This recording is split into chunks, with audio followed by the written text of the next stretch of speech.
So one reason he was pushing towards India was he wanted to find a yogi and learn how to become immortal.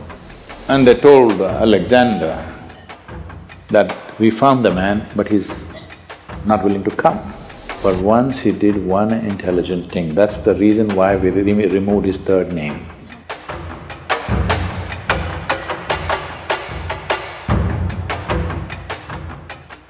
See, Alexander, in our history textbooks, school textbooks, they said Alexander the Great.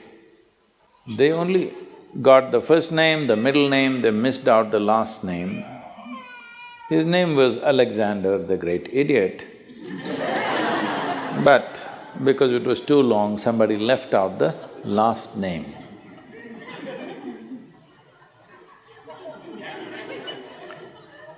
Well, the moment you make such a man, a great man in this world,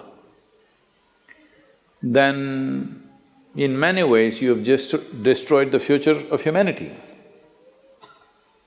Because from the age of 16, I think he died around 32 or 33, all he did was kill, kill and kill, without purpose. Going to new places and killing, going to new places and killing, saying, I have conquered this, I have conquered that. And he had gathered a band of young people from his native place who traveled with him to fight with him. Periodically, he executed one of them, just accusing them of something. You know, always somebody would be betraying a tyrant like that, and the tyrant is always fearful that somebody may plot against him. So, something they will discover and say, he did it, and a public execution of him will happen. He was very close to you, he traveled with you, everything, but you just kill him so that everybody else is in line.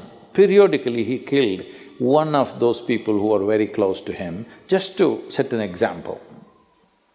This is the kind of man he is. He is death all the time, but he doesn't want to die. He wants everybody to die, but he doesn't want to die.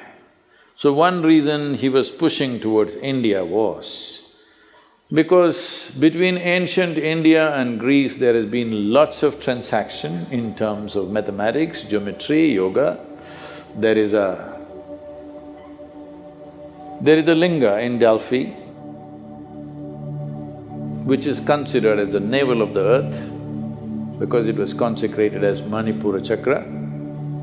The Manipuraka is so powerfully established there, now it's been removed from its original place and it is sitting in the museum, but still bit cracked, but it's still little, badly skewed, I would say, but still so powerful after, I don't know, maybe 5,000, 5,200 years or so.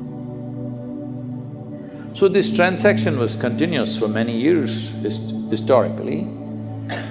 So obviously they heard of yogis and mystics of India. So he had heard there are yogis who are immortal. So one reason he was pushing towards India was he wanted to find a yogi and learn how to become immortal. So then when he came close, when he crossed, I think Hindu Kush mountains, he crossed, right? He crossed the mountains. He came on this side, and then first thing is he sent out scouts to find what is happening out there and in case there is a yogi or a mystic, bring him. So they were looking out and then they saw a yogi sitting under a tree with just a loincloth, bare-bodied, blissed out. They went and looked at him and he said, hey, you come with us, our Sikandar wants you. If you do not know this, even today in Afghanistan, many people take this name Iskandar or Sikandar. The original word for this is The root word for this came from skanda. Skanda is Shiva's son, what we call as Muruga in Tamil Nadu. Because Skanda was such a great warrior, so this word traveled. Anybody who is a great warrior became Skanda, Iskanda. Skanda, Iskanda, Sikandar, transformation happened to the word. So they said, Yogi, come. The yogi laughed and said, I'm not going anywhere. I'm right here.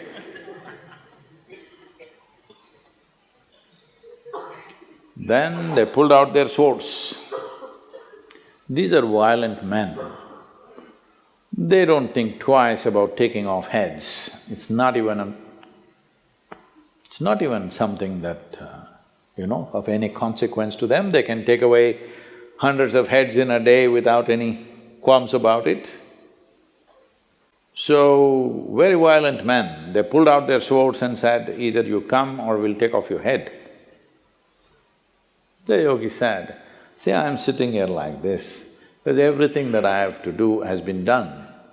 You want to take my head, you take it, but you will not get my wisdom or my intelligence. If you take my head, you can take it, you want.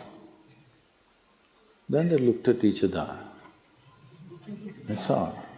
See, they had never seen a man who not terrorized by the swords that they pull out, because they're not pulling out in bare, empty threat. They can take off heads, they're very good at it. They had never seen a man who's not terrorized, he's saying, okay, take my head. I thought, oh, this guy must be really immortal. If somebody says, okay, take my head, he must be immortal. Then they try to coax him, please come. He said, no, if he wants, let him come. He wants to know about immortality, let him come. Then they said, oh, he knows about it, so let's not damage him in any way. And they went back and they told Alexander that we found the man, but he's not willing to come. So he is not a home teacher, you have to go to him, he's a school. So he himself came. So Alexander sat on his horse and with great authority you spoke. It seems you know about immortality, I want to know about it. The yogi looked up at him and said, first get off that stupid horse. You sit on an animal which is less intelligent than you and suddenly you become like this. You see, I don't know, the moment people sit on a horse, somehow they think they're something. If you manage to ride an animal which is far more intelligent than you, then something. Huh? You ride a dumb four-legged animal, poor thing doesn't like to carry you, but what to do? So, Alexander got down and asked, I want to become immortal because he is not the same guy that he was 5–10 years ago. Body doesn't take this kind of beating after some time, it is slowly taking its toll. So he said, I want to know about immortality, can you guide me? So the yogi looked at him and he knew no amount of talking to him is not going to go anywhere. He said, yes, if you want immortality, this is the way. And he gave him landmarks, a difficult journey through the jungles.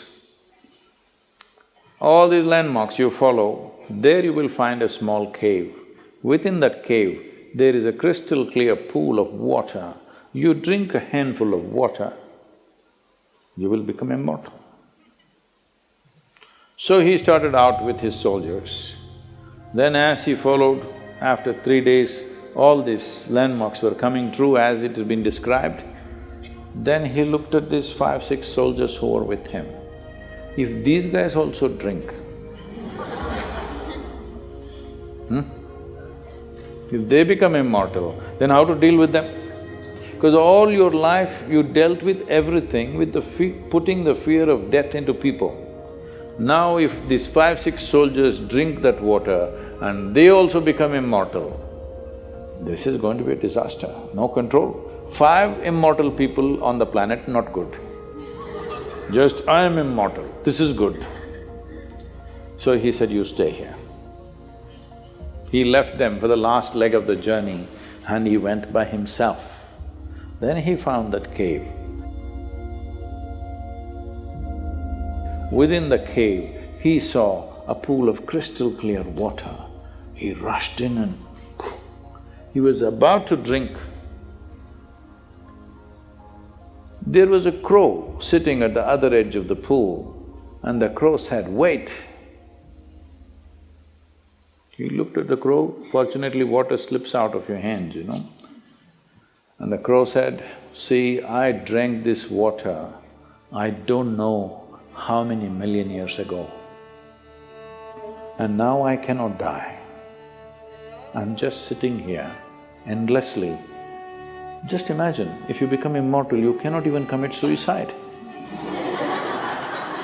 Hello?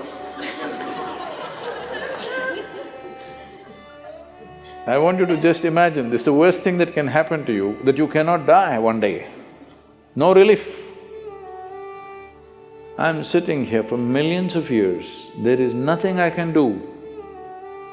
I have seen through generations of my clan, I'm not interested in anything right now, but I cannot die. Do you want my fate? He just sat there looking at the pool of water and the crow.